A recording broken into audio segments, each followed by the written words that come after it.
नमस्कार, एस्ट्रो तक में आप सबका बहुत बहुत स्वागत है। मैं हूं प्रवीण मिश्र। सावन का तीसरा सोमवार क्यों खास है? इस दिन क्या विशेष प्रयोग करके आप अपने जीवन की परेशानियों को दूर कर सकते हैं, भगवान शिव की विशेष कृपा प्राप्त कर सकते हैं। देखिए, जिन लोगों की शादी नहीं हो रही है, जो लोग लव मैरिज करना चाहते हैं लेकिन कहीं ना कहीं बात फंस रही है, दिक्कत आ रही है, जिन लोगों के जीवन में विवाह तो हो गया है लेकिन वैवाहिक सुख की कमी है, ऐसे लोग सावन के तीसरे सोमवार के दिन विशेष प्रयोग करके अपनी अपनी परेशानियों को दूर कर सकते हैं, अपनी मनोकामनाओं को पूर्ण कर सकते हैं। देखिए, भगवान शिव को पूरा सावन का महीना बहुत प्रिय है और उसमें भी जो सावन का सोमवार है वो अति प्रिय है। और सावन के 2 सोमवार बीत चुके हैं, तीसरा सोमवार आने वाला है। इस तीसरे सोमवार को आप ये विशेष प्रयोग कर लीजिएगा जो हम बताने जा रहे हैं। आप देखेंगे कि आपकी इच्छा पूरी हो जाएगी। तो सबसे पहले उन लोगों के लिए बात जिन लोगों की शादी नहीं हो पा रही है। अगर आपकी शादी अभी तक नहीं हुई है, कोशिश कर रहे हैं, कहीं ना कहीं कोई अड़चन आ जाती है, बनते बनते बात बिगड़ जाती है, तो सावन के तीसरे सोमवार के दिन आप ये प्रयोग करिए। क्या करना है? ब्रह्म मुहूर्त में सुबह उठिए। ब्रह्म मुहूर्त में सुबह सुबह जल्दी उठ जाइए, सुबह 4 बजे के आसपास उठ जाए, स्नान करें। स्नान करने के बाद आप अपने घर के मंदिर की सफाई करें। अगर आपने अपने घर के मंदिर में शिवलिंग रखा है तो अच्छी बात है, नहीं रखा तो कोई बात नहीं। आप अपने घर के मंदिर की सफाई करें।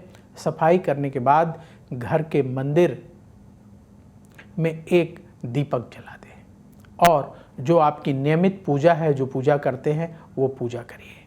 और इसके बाद आपके घर के पास जो शिव मंदिर हो वहाँ जाएंगे। क्या क्या सामग्री लेके जानी है? गंगा जल, पान, सुपारी, नारियल और बेलपत्र, ये सामग्री लेके जाएंगे। वहाँ मंदिर पहुंचकर गंगा जल में थोड़ा सा जल मिला करके भगवान शिव का अभिषेक करेंगे। फिर इसके बाद पान जो लेकर के आए हैं आप, पान सुपारी भगवान शिव को अर्पित करेंगे और नारियल अर्पित करेंगे।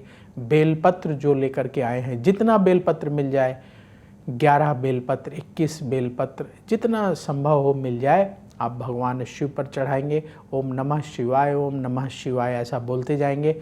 और इसके बाद भगवान शिव को प्रणाम करके प्रार्थना करेंगे कि आपके विवाह में जो अड़चन आ रही है वो दूर हो। और फिर भगवान शिव की आरती करेंगे। घी का दीपक जला करके आरती करना है। और फिर पूरे शिव परिवार को प्रणाम करके आप अपने घर आ जाइए। और जब भी समय मिले तो ओम नमः शिवाय, ओम नमः शिवाय इस मंत्र का जाप करते रहें। शाम के समय एक बार फिर अपने घर में ही भगवान शिव की आरती कर लें। अपने घर में भगवान शिव का छोटा सा शिवलिंग स्थापित कर लीजिए, या नहीं है तो भगवान शिव का चित्र स्थापित कर लीजिए और भगवान शिव की आरती कर लें, भोलेनाथ से प्रार्थना कर लें। और सावन के जितने दिन बचे हैं, प्रतिदिन भगवान शिव के मंदिर जाकर के जल चढ़ाएं और अपनी मनोकामना का निवेदन करते रहें। भोलेनाथ अवश्य कृपा करेंगे। अब उन लोगों की बात जो लोग प्रेम विवाह करना चाहते हैं लेकिन कोई न कोई अड़चन आ जाती है, दिक्कत आ रही है। ऐसी स्थिति में आपको क्या करना है? गन्ने का रस लें और सावन का जो ये तीसरा सोमवार है, इस दिन भगवान शिव के मंदिर जाएं। सबसे पहले शुद्ध जल से स्नान कराएं, फिर गन्ने के रस से स्नान कराएं। इसके बाद भगवान शिव को 21 बेलपत्र चढ़ाएं, भोलेनाथ की आरती करें और भगवान शिव से प्रार्थना करें कि आपकी मनोकामना पूर्ण हो। तो ये उपाय आप सावन के तीसरे सोमवार के दिन अवश्य करिए। इसके बाद जब आप मंदिर से निकलें तो कम से कम 5 गरीबों को आप फल का दान करें। कोई भी फल जो इस मौसम में आसानी से मिल जाता है, आम है, केला है, आसानी से मिल रहा है इस मौसम में, आप वो फल ले लीजिए और 5 गरीबों को दान कर दीजिए। भगवान शिव की कृपा से आपकी इच्छा बहुत जल्दी पूर्ण होगी। अब बात उन लोगों की जिनका वैवाहिक जीवन खटपट से भरा हुआ है, वैवाहिक जीवन में शांति नहीं है, वैवाहिक जीवन में परेशानी है। आपको क्या करना है, सावन के इस तीसरे सोमवार के दिन पूरे शिव परिवार का पूजन करना है। कुछ सामग्री नोट करिए, ये सामग्री लेकर के जानी है। जैसे भगवान शिव के लिए गेंदे के फूल की माला, पीले फूल की माला, माँ पार्वती के लिए गुलाब की माला, माँ पार्वती जी के लिए श्रृंगार की सामग्री चुनरी, भगवान गणेश जी के लिए दूब और फल लेकर के जाना है। और भगवान शिव के मंदिर में सबसे पहले पूरे शिव परिवार का जल में गंगा जल मिला करके अभिषेक करें। इसके बाद कच्चे दूध से अभिषेक करें। इसके बाद फिर शुद्ध जल से अभिषेक करें। फिर जो दूब है भगवान गणेश को चढ़ा दीजिए, फल भगवान कार्तिकेय को चढ़ा दीजिए, माता पार्वती को चुनरी श्रृंगार की सामग्री चढ़ा दें, भगवान शिव को बेलपत्र और फल अर्पित कर दें।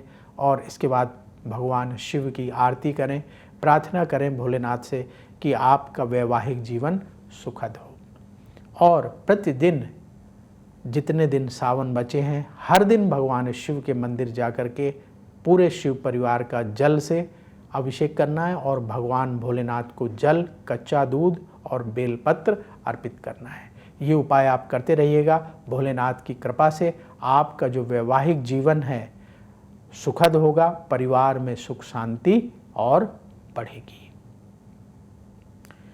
अब उपाय उन लोगों के लिए जिन लोगों की कुंडली में चंद्रमा अनुकूल नहीं है, चंद्रमा पीड़ित है, अस्त है। ऐसी स्थिति में मन अशांत रहता है, मन बहुत परेशान रहता है, नेगेटिव विचार बहुत ज़्यादा आते हैं। अगर ऐसी स्थिति बन रही है तो आप ये प्रयोग जरूर करिएगा। क्या करना है आपको, सावन के तीसरे सोमवार के दिन आप सुबह उठें, स्नान करें और जो आपके घर के पास शिव मंदिर हो वहाँ कच्चा दूध, दही, घी, शहद, बेलपत्र और ऋतु फल, जो इस मौसम में फल मिल जाए वो फल, नारियल, पान, सुपारी लेकर जाएं। सबसे पहले जल से भगवान शिव का अभिषेक करें, फिर कच्चे दूध से अभिषेक करें, फिर दही से अभिषेक करें, फिर शहद से अभिषेक करें, फिर घी से अभिषेक करें। इसके बाद फिर जल से अभिषेक करें और इसके बाद भगवान भोलेनाथ को नारियल, फल, बेलपत्र चढ़ाएं। इसके बाद भोलेनाथ की आरती करें और प्रार्थना करें कि चंद्रमा से शुभ फल मिलने लगे, आपका मन शांत हो, मन से नेगेटिविटी दूर हो और जो जो परेशानी है मन से संबंधित सारी परेशानियों को दूर करने की प्रार्थना भगवान शिव से करें। भोलेनाथ की आरती करके प्रणाम करिए और प्रतिदिन भगवान शिव के मंदिर जाकर के शुद्ध जल से भोलेनाथ का अभिषेक अवश्य करते रहिए जब तक सावन चलता है। आपकी मन से संबंधित, चंद्रमा से संबंधित जितनी भी परेशानी है सब दूर होगी। तो सावन का तीसरा सोमवार बहुत महत्वपूर्ण है।